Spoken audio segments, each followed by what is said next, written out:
This is the day that the Lord has made. Together we shall rejoice and be glad in it. We are thankful to God that you are still with us, hanging on with our theme, the Beatitudes. Today we will take our reading from Matthew chapter 5 and verses 9 as we continue with one other Beatitude.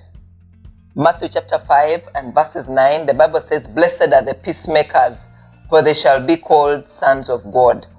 The peace that Jesus talks about is more than the absence of conflict or strife. It is a presence of righteousness.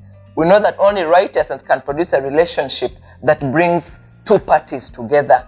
People without God are people without peace, because God is the Prince of Peace. He is the author of peace. He is peace himself.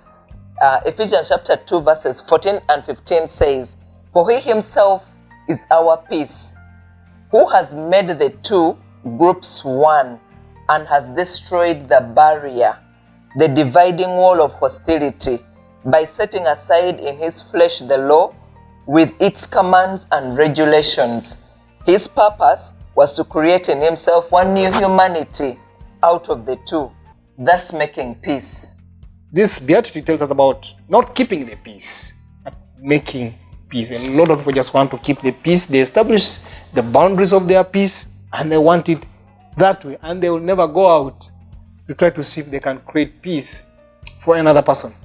The biggest opportunity, the greatest opportunity that every believer has is that of being able to reconcile men to God.